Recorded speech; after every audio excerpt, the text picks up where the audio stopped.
So hello everyone, thank you for joining this webinar on the results-based grants as part of the Scaling Resilience Climate Resilient WASH program, a new program within Aqua for All.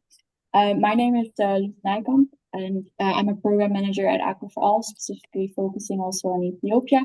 And today I'm joined by Sarah Kalin, our program manager in West Africa, and also co-leading this new program that we have. We also have Alexandra Oprea for our interpretations that she will do from English to French. So before we begin, we'd like to share some housekeeping rules to keep the webinar going smooth. So, like I mentioned, we will have a live interpreter. So she will do a live translation from English to French. You can access this by clicking the globe button at the in the box below in Zoom, and you can click the language that you would like to hear. So in case you're a French speaker, you can click the language French, and you will be able to hear her speak while we are presenting. So you will be able to hear it all in French. We would like to ask everybody to keep their cameras and their microphones off during the webinar. And at the end of the session, we will have a Q&A. We would like to ask you to write your questions in the chat. And from there, we will bring these questions up and we'll discuss them during the Q&A at the end of this webinar. And lastly, it's good to know for everybody that this session is recorded. We will share this recording afterwards on LinkedIn, and it will also be shared on our website. So that's it for the housekeeping rules. We hope this webinar will be interesting for you. We would also like to know who's in the room with us. Like, who are you? Where are you from? What kind of organization are you from? And therefore, we have a little poll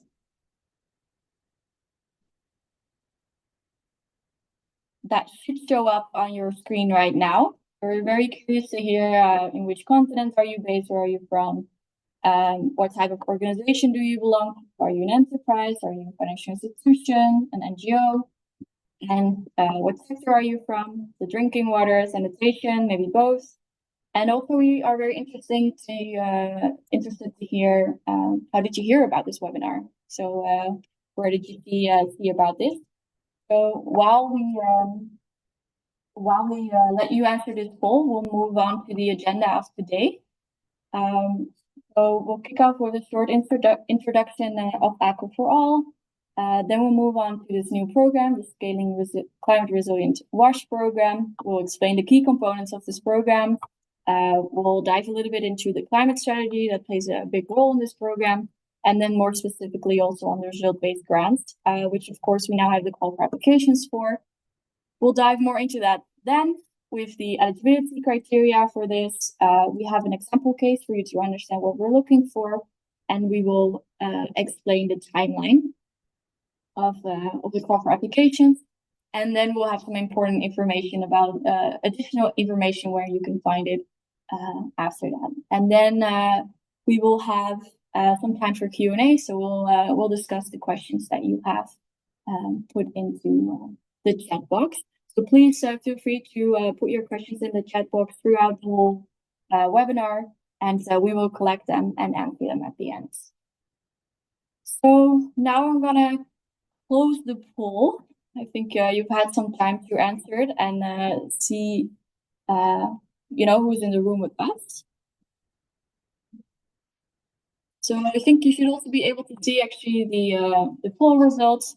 So we see that there is a big audience from Africa, which is also very logical as this results-based grants, or this program actually is focused on West Africa and the Horn of Africa. So it's good to see that you're well represented. And the majority of you are from an impact enterprise. So that's nice to see, but also a couple of people are from the NGOs. I see that the sector you are working in is actually very diverse. We see quite some people with drinking water, quite some people with sanitation, and with both. Water resource management and hygiene are also represented, but a little bit less I can see. And also very interesting is, of course, how did you hear about this webinar and our new program? And well, I see that this is also actually very diverse. Lots of you have seen our LinkedIn posts on this. The majority of you are coming from there, but also a lot of you have heard it from somebody else. So that's nice to see you in the room with us today. Now I'm going to hand over to my colleague Sarah, who's going to explain you a little bit more about Aquafall and the program. Thank you so much, Luz. Hi, everybody. Thanks so much for joining the webinar. My name is Sarah Kalin, and I'm a program manager with Aqua for All. I'm leading this program, as Luz mentioned. So just to give a little bit of a start to the webinar, I wanted to provide some background on Aqua for All as an organization. So Aqua for All is an international foundation. We've been around for 20 years, and we're based in the Netherlands, and we focus on market-based approaches to expand water and sanitation access in East and West Africa and South Asia. So our goal is to crowd in private capital into the wash sector and strengthen entrepreneurs through our dual approach, which are the two main impact areas that we focus on. So the first is market development, directly supporting entrepreneurs with grant funding and technical assistance. And the second is our impact finance work, in which we work with funds and financial institutions to de-risk wash lending and increase access to finance for enterprises.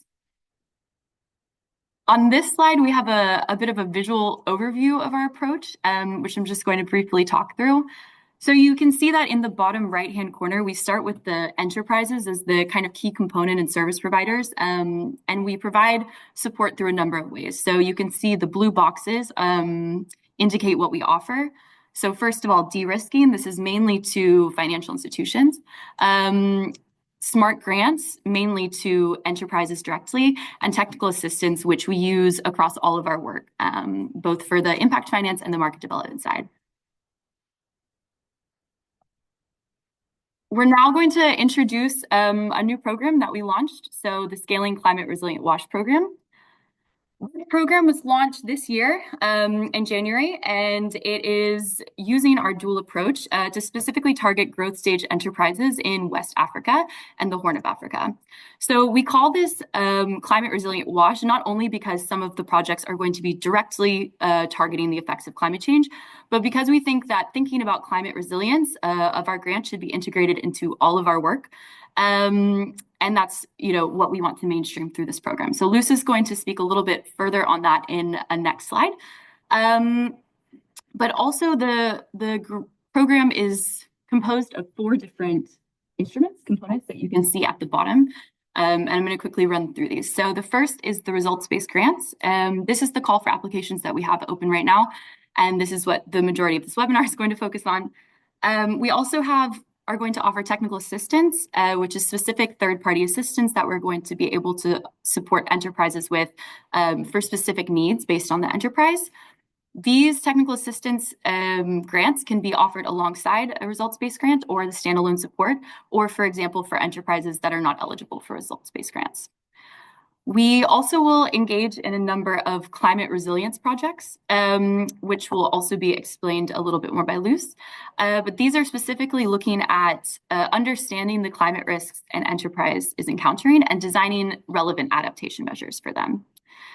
Lastly, we are going to also work on access to finance under this program through partnerships with financial institutions.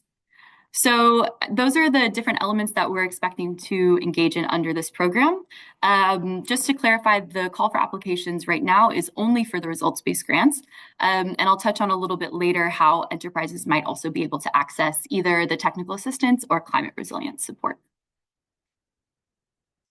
Okay, I'm going to hand back over to Luz to briefly walk through Aqua for All's climate strategy and give a little bit more background on how that works within this program. Yes, thank you, Sarah. So as Sarah has mentioned, climate actually plays quite a big role in this new program, as it is of course also called Scaling Climate Resilient Wash. So it will take a mainstream role within the whole program. And within Act for All, we have a climate strategy, which is, well, as described also by the UN, climate change is primarily a water crisis. So we can see this in multiple ways: the ice caps melting, changes of rainfall, the many droughts. So basically, it's always either too much or too little water. That's the issue with climate change. So the wash sector is, of course, highly vulnerable to these changes. So, for example, infrastructure from water sanitation structures that are being affected by floods, not being able to deliver water because of droughts. And these are things that the wash sector has to deal with. On the other side as well, the wash sector plays a big role in the mitigation of climate change. But within this program, we'll focus mainly on the climate risks that the enterprises are facing. So from our strategy and from the fact that the wash sector is highly vulnerable to changes, we see that to enhance the sustainability of an investment in an enterprise, it is really crucial to understand the impacts of climate change and to strengthen the resilience of the enterprise. So as mentioned, so climate is mainly within the whole program. However, there's one particular part where we will focus very specifically on the climate strategy, and that's within the climate resilience projects. So the key aspects of the climate resilience aspects are to increase the awareness and the understanding of the climate risks faced by the water and sanitation and hygiene entrepreneurs. And from that, we will support in developing a climate strategy that is very relevant for your organization, that aligns also very well with your general business growth. And from there, we can support also in the implementation of the climate adaptation measures, depending on what comes out of this climate strategy, of course, and depending on what's relevant for your organization. So just to give you one example of a climate adaptation project that we have supported an enterprise with earlier. It's a pipe water supply company based in Uganda. And the region that they are working in has been experiencing frequent river flooding due to the climate change. And because their operations are in a low-lying area with reduced buffer zones, their boreholes are often damaged by the flooding, resulting in the disruption of the water supply. Additionally, the customers are often displaced by the floods and have limited awareness of how to adapt to the floods when to expect them. So in order for them to increase their resilience of their operations, but also the community around where they operate, they've done the following. They installed additional water storage capacity to provide community with water when a borehole is out of use.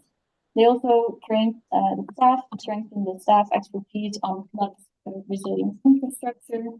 They provided awareness workshops to the whole community on flood preparedness. So just a quick example of what the climate resilience project could look like. But it can take many forms. The most important thing is that it creates resilience to risks that that your enterprise is facing, and it fits with the business that you are trying.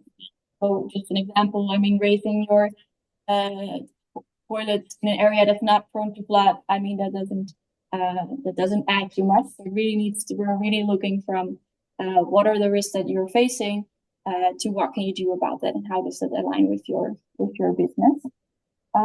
So I'm going to hand back over to Sarah, who's going to dive deeper into the specific call for applications. Great. Yes, thank you so much, Luz.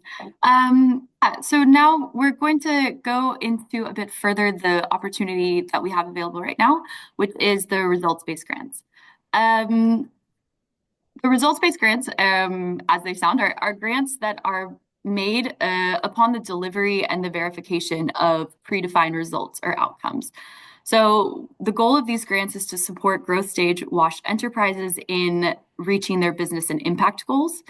And as it says on the screen, this is linking financing and the grants to the verified success of a project rather than the activities project. So they're paid out at the achievement of the results. So just some details on the grants. The grants themselves are valued of up to $200,000 US. The structure of the payments will depend on the individual case of the enterprise, what metrics the grant will be linked to, as well as the cost of implementation of these metrics for the enterprise. And in terms of the terms, as I mentioned, they're linked to the achievement of predefined results on 2 to 3 specific metrics. These are designed together with Aqua for All as part of, after the selections, as part of the contracting process. And it's individualized per your enterprise, but it should really align to your own targets and goals.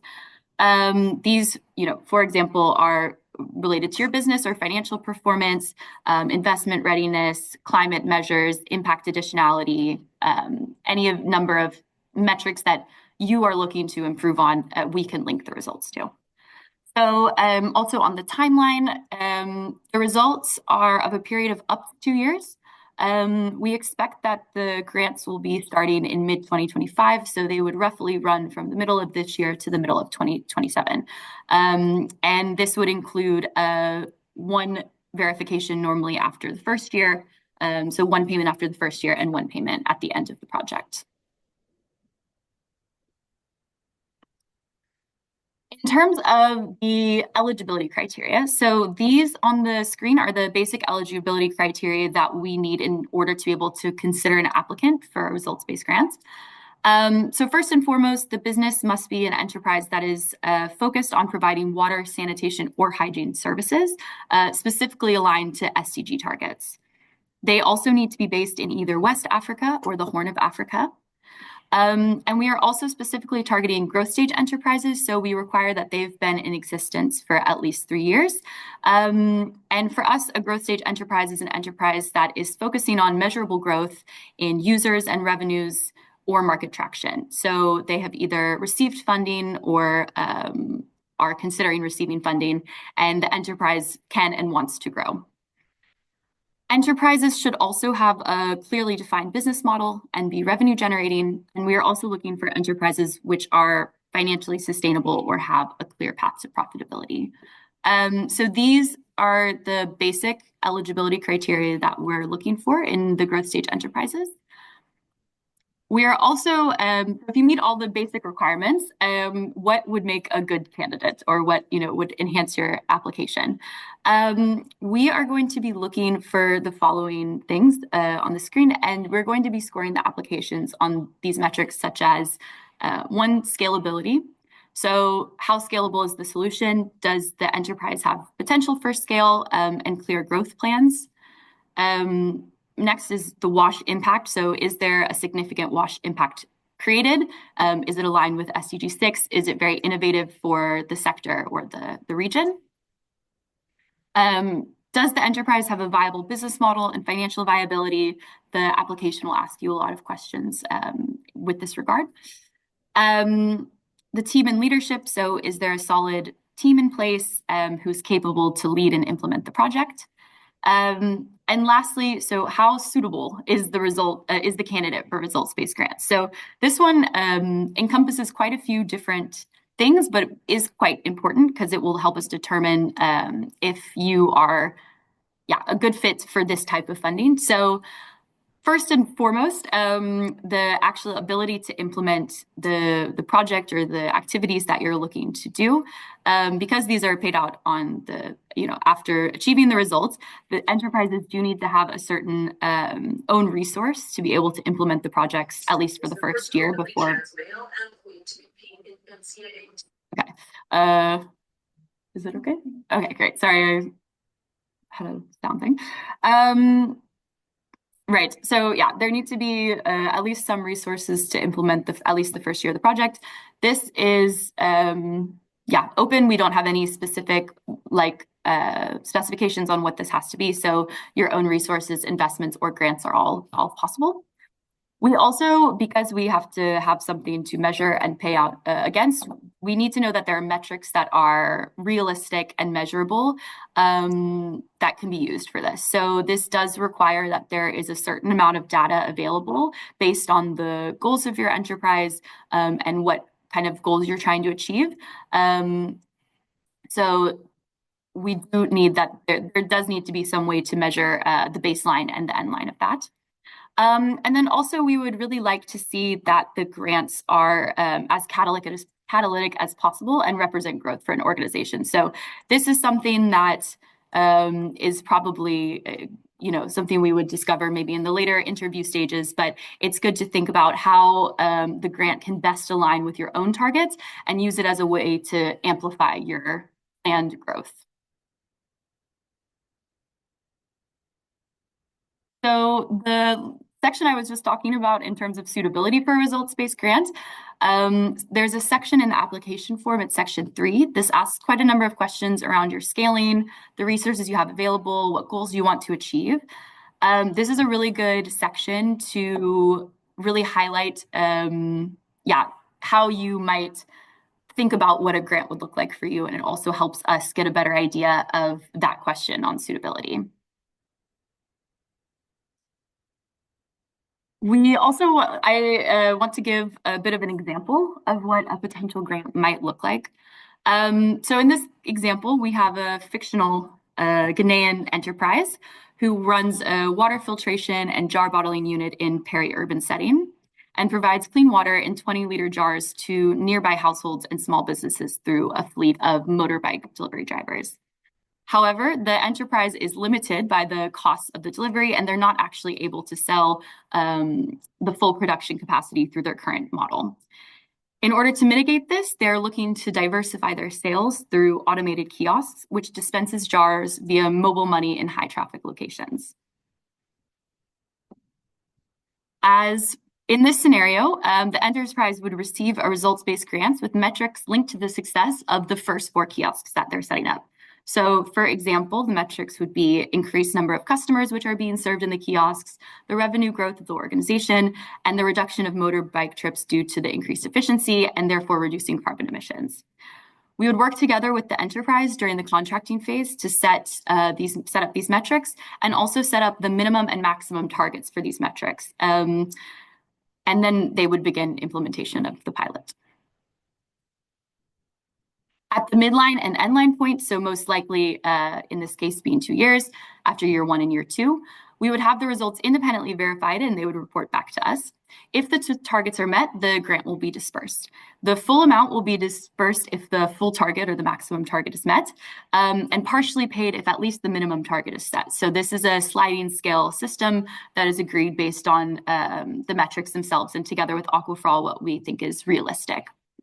As a result, the enterprise is able to use the full grant to further aid in their expansion as they need. So for example, to build a number of additional kiosks and expand this model. So this is an example of how one results-based grants might be aligned to the existing goals of an organization and allow for scaling up. But there can be many other potential constructions based on the type of the organization, how it works, the financing. So there's many different ways that this can look like, but I hope this gives a bit of an idea of what could be possible. So to go a bit further into the timeline of the grant applications.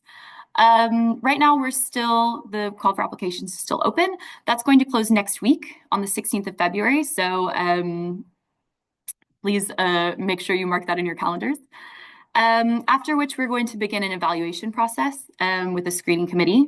So sometime at the end of February and early March, you might expect you would receive some questions or clarifications during the screeners, which would need to be answered in a fairly short period of time, so probably about a week. And then if you are selected for the shortlist and for an interview, these will take place in mid-March. So please also mark that in your calendars. After this stage, after the interview process, we will go into a due diligence process with the final candidates, where we'll ask a few more follow-up questions. We'll likely have another conversation. And then we are looking to make the final selections of the grant recipients by around May. It then takes a few months as well to, well, finalize the structuring of the grant and enter into contracting. So we're expecting that projects will kick off around July.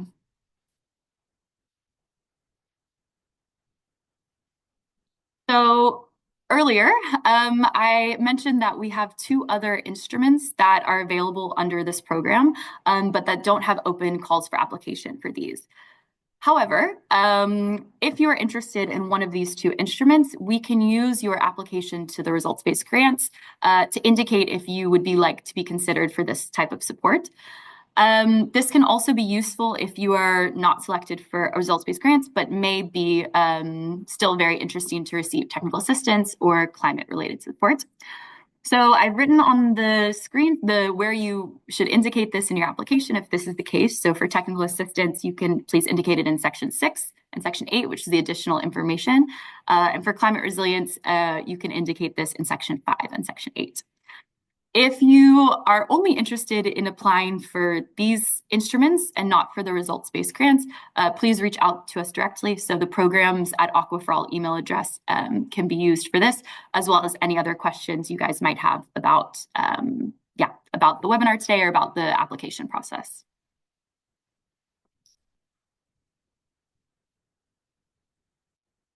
So we have here on the screen, and I believe Luce is also going to add this into the chat, the key links that are relevant for this application. So first off, the link to the type form where you can apply. If you'd like to download the application questions, they can be accessed on the first page of the type form in both English and French. We also have our webpage, which has all of the information about the call for applications, and we'll have any other updates on future calls or as the program goes on. We also very importantly have a leaflet that is available along with some frequently asked questions. This might be helpful to read through as you're applying. And as a final reminder, the applications will close at February 16th, so please apply as soon as possible. So that is the end of our presentation. Now I think we'll just open it up to question and answer. Yeah, and I think Luce has the questions ready and we'll be asking away. Yeah. So we've now come to indeed the Q&A part of our webinar. I saw already a few questions coming in, so we'll start with those, but feel free to add them in the chat box while we're continuing. So the first question was, please, Sarah, you can answer for us, is very specific, but is developing an offer for a new market segment, so adapted products, including payment systems for communities, a good metric under this program? Is there something, can you reflect on this? Is developing an offer for a new market segment? I think, yeah, I mean, in terms of what the actual content of what you want to align the metrics to, I think, well, developing a new offering is definitely, if it's aligned with what you guys are looking to do, it can definitely be eligible. I think maybe because it's a results-based payment, I think perhaps I would caution against it being a pilot, only resource, just because, well, you would really want it to be something that has a very high likelihood of reaching the targets. So if it's more on the piloting and innovation side, I would perhaps think that it would, maybe be a little bit riskier. But I think in general, that type of approach could work. Yeah, thank you. Yeah, I think it's mostly for us dependent indeed what your business is going to, and that it's very measurable for us to link the payments to. So we have a question on whether an international organization is eligible to apply, or whether it has to be from an African country as a West Africa or a Horn of Africa. Yeah, international organizations are eligible to apply, but the operations need to be in West Africa or Horn of Africa. So as long as the business is operating in the countries, the focus countries, that's okay. Yeah, that's fine. Yeah, maybe to add to that, to already also have working operation there, so not trying to expand to that region, because yeah, that's not what we're trying to focus on. Next question is on who will assess the results. We will have a screening committee based on up of an internal Aqua for All team as well as an external screening team. We will present the shortlist to the donor, who also will have a say in the final selections. I think the question may have been referred to the verification. I thought you were talking. Okay. Yeah. Okay. Yeah. Okay. So the results, I mean, we will have independent verification. This will be dependent on where you are based and who can offer that. But it will be a independent party who is able to assess the results at the end of the program. Yes. There is I see a question that's the TOR specifies that there could be a small prepayment at the start of the project. Our approach includes construction. Would a prepayment then be possible? There is a possibility to have a small mobilization fee at the start of the project. This would not be more than 10% of the total grant size. So I think it's best not to think of this as a prepayment because it will also then be offset against the results payments. But it is possible if you would like to have the mobilization fee at the start, that's available.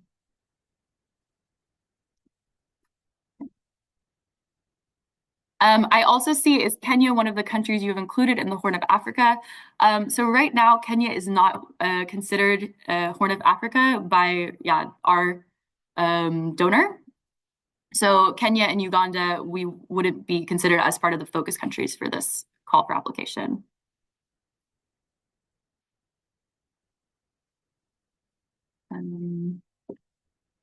I also see a question that says, while we are using the application portal, it is not accepting tables and charts. What shall we do on that? Luce, do you know if there's a way to upload documents as part of the application? So indeed, the application in Typeform is well, in that sense, rather restricted in what types of information you can upload, especially also on type of information that we of course want to see. Only at the end there will be a moment where you can upload a document, but it will ask about your pitch deck. If you have any other information that you would like us to receive, for example, a table, I'm not sure about what kind of information is in there, please feel free to send us to us on our programs@aquaforall.org email address, and then we can take that into account while we assess your application. Unfortunately, there's no way in which we can change the settings on the application form at this moment. I see another question. Is it possible to apply for urban waste management?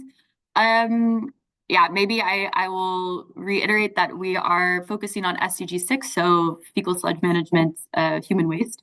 If this is referring to solid waste management, that unfortunately does not fall under our mandate at this time. And then I see a question from George that's, will the funding of the grant funds from the results-based finance be audited in the same way that A4A audits more traditional activity-based grant funding? So the results payments are, they're payments based on the achievement of results. So that is yours to do with what you want. We don't have any restrictions on how you use those. So there's no specific audit once the payments have been made. Is 200,000, that is the maximum, $100,000 is the maximum amount per grant. And bank supply, as we have the same project from our resources. That I'm not sure on. I think we'll have to get back to you on that. Please, with Haile, if you would like to send an email to us, maybe we can look into that further. Like we said, we are also doing work with financial institutions directly under another instrument of this program, so it could be possible that that is a more appropriate way to collaborate.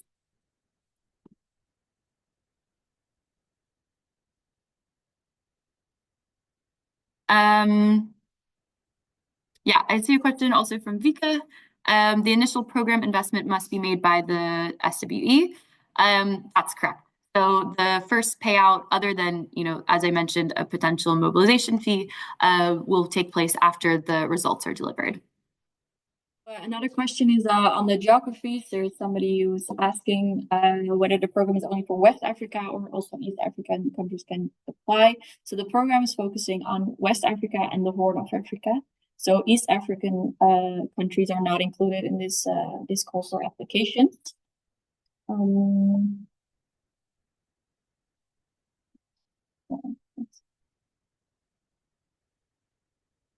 Okay, and there's your next question from Robert. Would like to know if social enterprise is collaborating with multiple WASH companies offering diverse solutions, along with microfinance institutions providing financing for WASH in Kenya are eligible.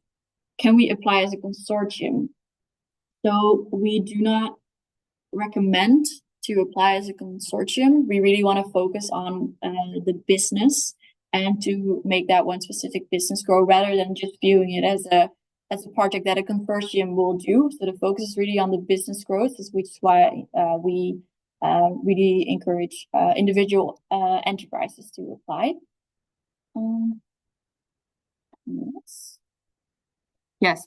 I also see a couple more questions about the geography. And so, yes, unfortunately, right now, we don't have any active call for applications that are available for Kenya. Kenya is one of our focus countries under our program, but right now, we don't have an application open. And then can we apply for this? Sorry, apologies, by the way, if we are not getting to the question in time, we're trying to scroll through them all. But yeah, Marlene asks if you can apply for this opportunity, even if you've already put in an application for SYNC in December. Yes, this is absolutely possible. Please go ahead and apply. We will coordinate with our colleagues who are working on SYNC about this.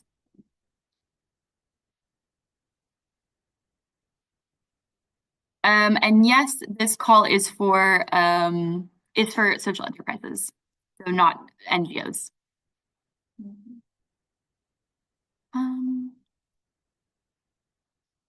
There's another question: if an organization has already received Act for All funding in the past and would like to scale up the project, if they are still eligible and that's definitely the case. I mean, if we have supported you in the past, you are still eligible for this new instrument that we're launching. So we are very happy to see your application coming in as well. Yeah.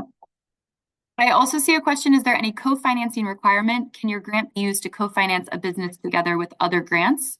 Do you have a list of eligible expenses to be covered by the grant, or is it open? So there's no co-financing requirements. And of course, as I mentioned, the results payment can be used for any purpose that you like. So it can be used as co-finance if that's needed. And no, the list of eligible expenses, as long as we are mostly agreeing on the results that you want to achieve, and how you achieve those results is flexible. So it's not dictated by us what is needed to be spent to achieve that.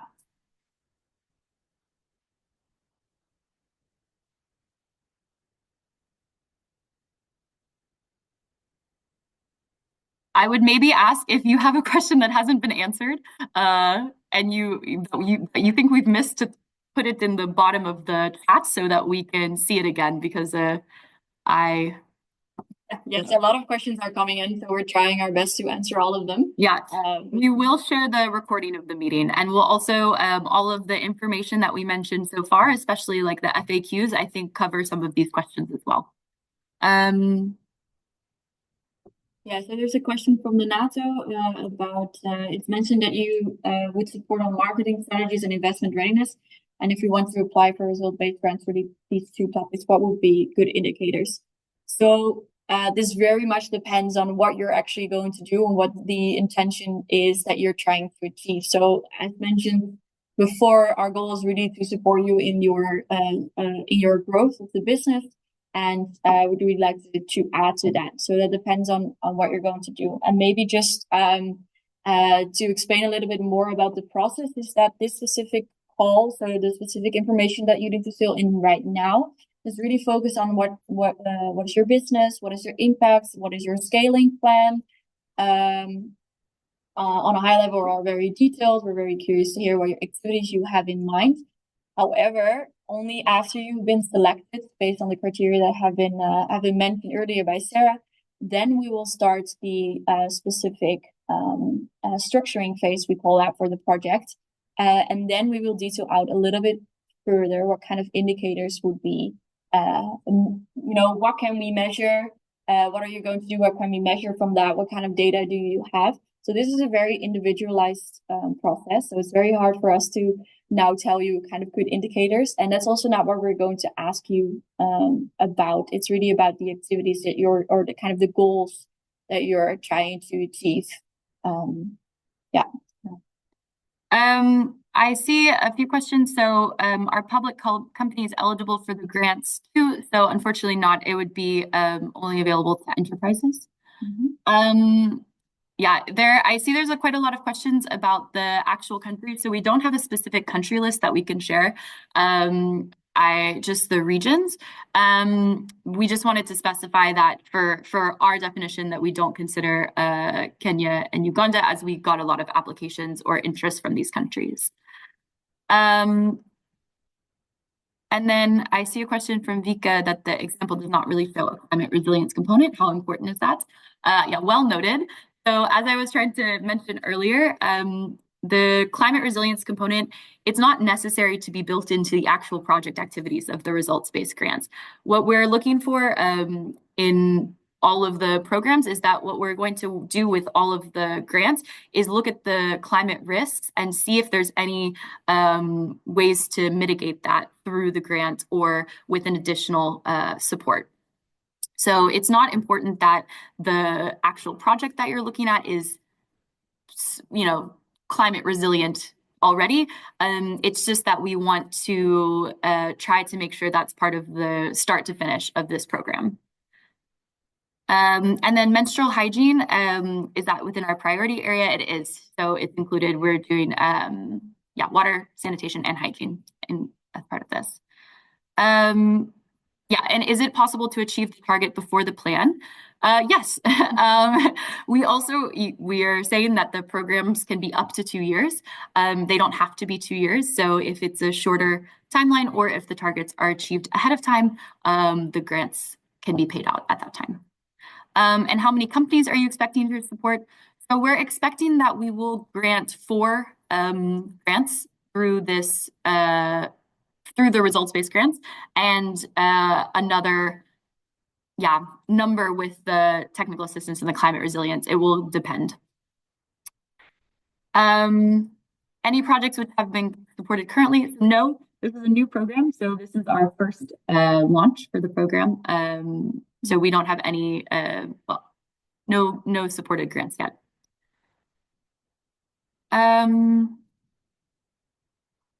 Okay, there's a question on the climate resilience. I think Luke is also reading that as we speak. Yeah, let me read it out loud while reading it myself. So the climate resilience technical support for our case, it is important that it is embedded as part of a wider risk management and resilience of the organization and service considering risks other than climate. Could the technical assistance go beyond climate risks? Well, let me highlight that we have 2 types of technical assistance that we're providing. One is technical assistance really focused with a focus on business growth, and the other one is focused really on climate resilience. So that is the focus of the latter one, which I explained a little bit more about. Of course, we see climate as a risk kind of to your growth path. So that's why we are considering this. So you'd say you're happy to send a separate email, so feel free. You need to reach out to the program's email if you would like to know a little bit more about. I'm very curious if you have something specific in mind.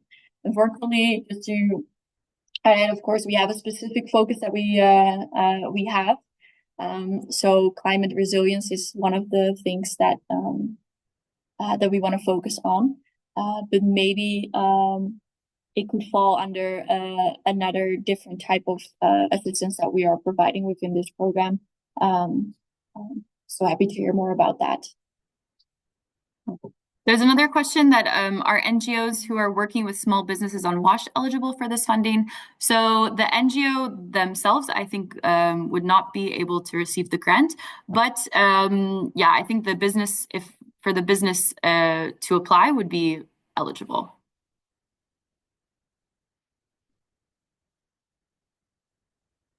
Oh gosh. Okay. Um, oh, yeah, some of our questions are also answered in writing in the chat. Yeah. So you can find it there as well. Another question coming in about, can we blend wash products with renewable energy products such as solar home system? Yeah, it's very difficult for us to answer very specific questions. But I mean, the whole goal is to contribute to SDG 6, of course. So if that's what you're trying to do, then of course you're very welcome. And blending that with renewable energy, I can say, is usually a plus. So I'm very curious to learn more about that.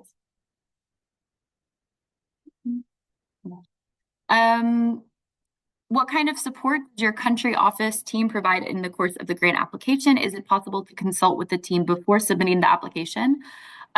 So we don't have any, specified support on the application side. But if you have any questions or, need to clarify something or speak to someone, you're welcome to reach out to our programs email. So it's programs@aquaforall.org. We'll share it again also after this to make sure everyone has it. And please feel free to reach out and we'll get back to you. And then is the application that we will submit the final version, or is there a chance to further elaborate after screening? So what you submit on Typeform will be used to determine, if we move to an interview stage with an enterprise. We may reach out to you with any additional questions if we have them, and then there will be, if selected, the chance to provide more information during the interview. Yeah, maybe just to repeat again that this current application is not asking you about your specific project and indicators. That will be determined through a bit of the interviews already, but also primarily through the structuring phase. So what we are asking on mainly in this application that's currently open are, for example, your financial numbers on revenues of last year, your growth plan, and many other things which are kind of factual information about your enterprise. And indeed, if you have any further specific information, please reach out to us via email.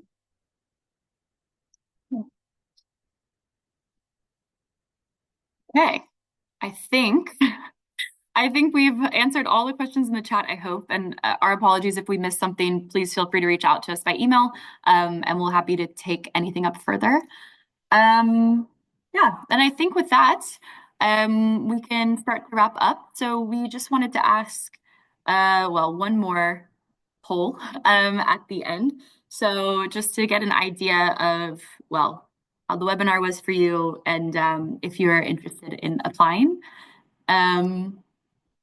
Yes, and I actually did see something in the chat that mentioned something about the language. So I just also want to reiterate, I don't think it was mentioned yet.